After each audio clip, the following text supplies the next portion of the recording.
ನನ್ಗೆ ಯಾಕೋ ಹೋಗದೆ ಇರೋದೇ ಸರಿ ಅಂತ ಅನ್ನಿಸ್ತಾ ಇದೆ. ಯಾಕೆ ಲಕ್ಷ್ಮಿ, ಅಲ್ಲಿಗೆ ನಿಮ್ಮ ಅಣ್ಣ ಬರ್ತಾನೆ ಅಂತಾನ? ಹೌದು ರೀ, ಆ ದೇವಸ್ಥಾನಕ್ಕೆ ನಮ್ಮ ಅಣ್ಣನೇ ಧರ್ಮಾಧಿಕಾರಿ. ಅದಕ್ಕೋಸ್ಕರನಾದ್ರೂ ಅವನಲ್ಲಿಗೆ ಬಂದೇ ಬರ್ತಾನೆ. ಸುಮ್ಮನೆ ನಾನು ಅವ್ರ ಕಣ್ಣಿಗೆ ಕಾಣಿಸ್ಕೊಳ್ಳೋದು, ಅವ್ರು ನನ್ನ ಮೇಲೆ ಕೋಪ ಮಾಡ್ಕೊಳ್ಳೋದು, ಇದಕ್ಕೆಲ್ಲ ನಾನೇ ಯಾಕೆ ದಾರಿ ಮಾಡ್ಕೊಡ್ಬೇಕು ಹೇಳಿ? ಲಕ್ಷ್ಮಿ, ನಾವು ಹೋಗ್ತಾ ಇರೋದು ಉತ್ಸವಕ್ಕೆ, ದೇವ್ರ ದರ್ಶನಕ್ಕೆ. ನೋಡು, ನೀನೇ ಏನನ್ನ ಕಲ್ಪಿಸ್ಕೊಂಡು ಬರಲ್ಲ ಅಂತ ಹೇಳ್ಬೇಡ. ಇಲ್ಲ ರೀ, ನಾವ್ ಅಲ್ಲಿಗೆ ಹೋದ್ರೆ ಎಲ್ರೂ ನಮ್ಮ ಭಾವನನ್ ಮದ್ವೆ ಬಗ್ಗೆನೇ ವಿಚಾರಿಸ್ತಾರೆ. ಅದಕ್ಕೆ ನನ್ಗೆ ಉತ್ಸವಕ್ಕಿಂತ ಅವಳ ಮದ್ವೆ ವಿಷಯ ಏನಾಗುತ್ತೋ ಅನ್ನೋದೇ ಯೋಚನೆ ಆಗಿದೆ. ಹೇಗೋ ಭಾವನಾಗೊಂದು ಮದ್ವೆ ಆಗ್ಬಿಟ್ರೆ ನನ್ಗೆಷ್ಟು ನೆಮ್ಮದಿ ಆಗ್ಬಿಡತ್ತೆ. ಲಕ್ಷ್ಮಿ, ಈ ಉತ್ಸವದಲ್ಲಿ ವಿಶೇಷ ಪೂಜೆ ಮಾಡ್ಸಕ್ಕೆ ಅಂತ ಒಬ್ರು ಶಾಸ್ತ್ರಿಗಳು ಬರ್ತಾರಂತೆ. ಜನ ಅವ್ರ ಬಗ್ಗೆ ತುಂಬಾ ನಂಬಿಕೆ ಇಟ್ಟಿದ್ದಾರೆ.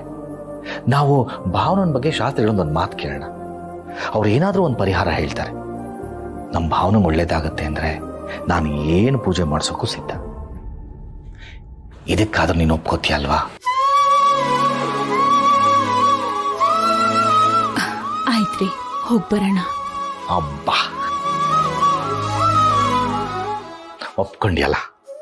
ರೀ, ಬೀಗ್ರು ಎಲ್ರನ್ನೂ ಬರೋದಕ್ಕೆ ಹೇಳಿದಾರಲ್ವಾ, ಜಾನುಗೂ ಫೋನ್ ಮಾಡಿ ಬರೋದಕ್ಕೆ ಹೇಳ್ತೀನಿ. ಈಗಲೇ ಮಾಡು. ಈಗ ಬೇಡ ರೀ, ಅಳಿಯಂದ್ರು ಮನೇಲಿ ಇರ್ತಾರೋ ಇಲ್ವೋ ಗೊತ್ತಿಲ್ಲ, ಆಮೇಲೆ ಮಾಡ್ತೀನಿ. ಸರಿ, ಆಯ್ತು.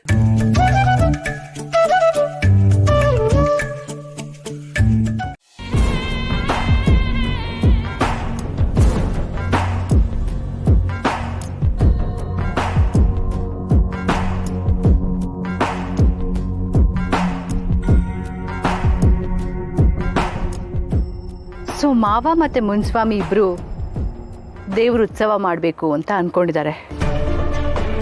ಈ ಉತ್ಸವದ ಮೂಲಕ ಅವರಿಬ್ರು ಒಂದಾಗಿದ್ದಾರೆ ಅಂತ ಜನರಿಗೆ ತಿಳಿಸೋದಿಕ್ಕೆ ಅಂತಾನೆ ಇದನ್ನ ವೇದಿಕೆಯಾಗಿ ಮಾಡ್ಕೋಬೇಕು ಅಂತ ಅನ್ಕೊಂಡಿದ್ದಾರೆ.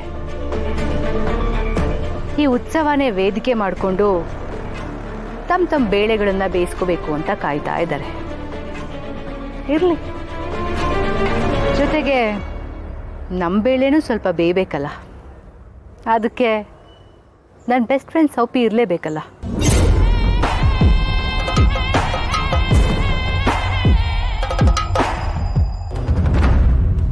ಹಾಯ್ ನೀಲು. ಹಾಯ್ ಸೌಪಿ. ಸೌಪಿ, ಒಂದು ಇಂಪಾರ್ಟೆಂಟ್ ವಿಷಯ ಇದೆ. ನಮ್ಮ ಮಾವ ಮತ್ತು ಮುನ್ಸ್ವಾಮಿ ಇಬ್ಬರು ಸೇರಿಕೊಂಡು ದೇವ್ರ ಉತ್ಸವ ಮಾಡಬೇಕು ಅಂತ ಅಂದ್ಕೊಂಡಿದ್ದಾರೆ. ಉತ್ಸವ ನೆಪ ಅಷ್ಟೆ. ಉತ್ಸವ ಮಾಡೋದ್ರ ಮೂಲಕ ಅವರಿಬ್ಬರು ಒಂದಾಗಿದ್ದಾರೆ ಅನ್ನೋದನ್ನ ಜನರಿಗೆ ಹೇಳಬೇಕು ಅನ್ನೋದೇ ಅವ್ರ ಉದ್ದೇಶ. ಉತ್ಸವದ ಹೆಸರಲ್ಲಿ ಇಬ್ಬರು ಅವ್ರವ್ರ ಬೇಳೆನ ಬೇಯಿಸ್ಕೋಬೇಕು ಅಂತ ನೋಡ್ತಾ ಇದ್ದಾರೆ. ಎನಿವೇಸ್, ಅವ್ರ ಬೇಳೆ ಬೇಯಿಸ್ಕೊಳ್ಳೋದ್ರ ಜೊತೆಗೆ ನಮ್ಮ ಬೇಳೆನೂ ಸ್ವಲ್ಪ ಬೇಯಬೇಕು. ಅದಕ್ಕೆ ನನ್ನ ಬೆಸ್ಟ್ ಫ್ರೆಂಡ್ ಸೋಪಿ ನನ್ನ ಜೊತೆ ಇರಲೇಬೇಕು. ನೀನು ಮಿಸ್ ಮಾಡದೆ ಬಂದ್ಬಿಡು ಸೋಪಿ. ನನ್ನ ಜೊತೆ ನೀನಿದ್ರೆ ನನಗೆ ತುಂಬಾ ಖುಷಿ ಆಗುತ್ತೆ. ಸರಿ ಸರಿ, ಬಾಯ್ ಬಾಯ್.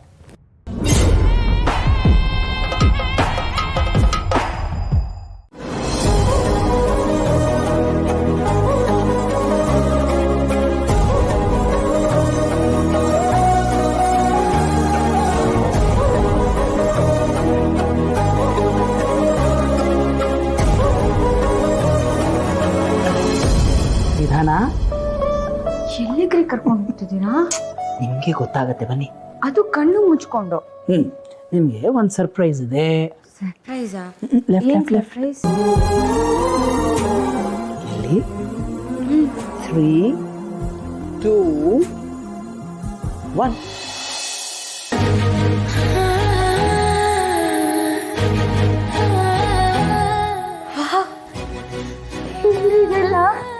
ಸಕ್ಕತ್ತಾಗಿದೆ. ನಂಗೆ ನಂಬಕ್ಕೆ ಆಗ್ತಿಲ್ಲ. ನಾನೆಲ್ಲೋ ಬೇರೆ ಪ್ರಪಂಚದಲ್ಲೇ ಇದ್ದೀನಿ ಅನಿಸ್ತಿದೆ.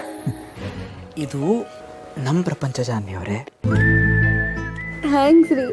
ನೀವು ಖುಷಿಯಾಗಿದ್ದೀರಿ ತಾನೆ?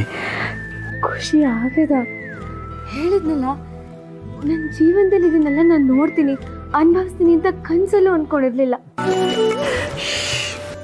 ಇದು ಕನಸಲ್ಲ, ನಮ್ಮ ವಾಸ್ತವ. ನಾನು ಒಂದು ನಿಮಿಷ ನಿಮ್ಮ ಕಣ್ಮುಂದೆ ಇಲ್ಲ ಅಂದರೆ ನಿಮಗೆ ಅಷ್ಟೊಂದು ಭಯ ಆಗುತ್ತಾ? ಹೌದು ಚಿನ್ಮರಿ, ನಾನು ಜಗತ್ತಿನಲ್ಲಿ ಏನನ್ನು ಬೇಕಾದರೂ ಬಿಟ್ಟಿರ್ತೀನಿ, ಆದರೆ ನಿಮ್ಮನ್ನು ಬಿಟ್ಟಿರೋಕ್ಕಾಗಲ್ಲ ನೋಡಿ. ನಿಮ್ಮನ್ನು ಬಿಟ್ಟಿರೋ ಕಲ್ಪನೆ ಮಾಡ್ಕೊಳ್ಳೋಕ್ಕೂ ನಂಗೆ ಆಗಲ್ಲ. ನೀವು ಯಾವತ್ತೂ ನನ್ನ ಬಿಟ್ಟು ಹೋಗಲ್ಲ ತಾನೆ? ನಾನು ನಿಮ್ಮನ್ನ ಬಿಟ್ಟು ಎಲ್ಲಿಗೆ ಹೋಗಲಿ? ನೀವೇ ನಮ್ಮ ಪ್ರಪಂಚ.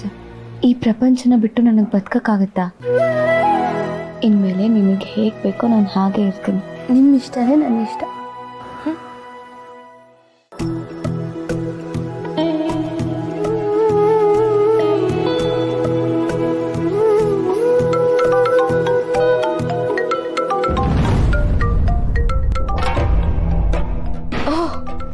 ಅಮ್ಮ ಕಾಲ್ ಮಾಡ್ತಿದ್ದಾರೆ.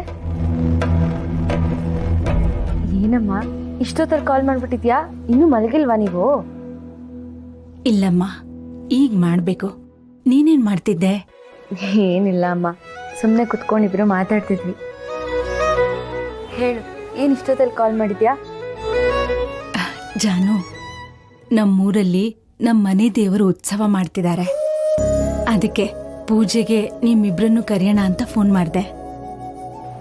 ಹೌದೇನಮ್ಮ? ನಂಗೆ ಆ ಉತ್ಸವಕ್ಕೆ ಬಂದಿದ್ದು ನೆನಪೇ ಇಲ್ಲ. ತುಂಬ ವರ್ಷ ಆಗಿದೆ ಅಲ್ವಾ ಅದು ನಡೆದು? ಹೌದಮ್ಮ, ತುಂಬಾ ವರ್ಷ ಆಯ್ತು. ಏನೋ ಆ ದೇವ್ರ ದಯೆಯಿಂದ ಮತ್ತೆ ಉತ್ಸವ ಮಾಡ್ತಾ ಇದ್ದಾರೆ.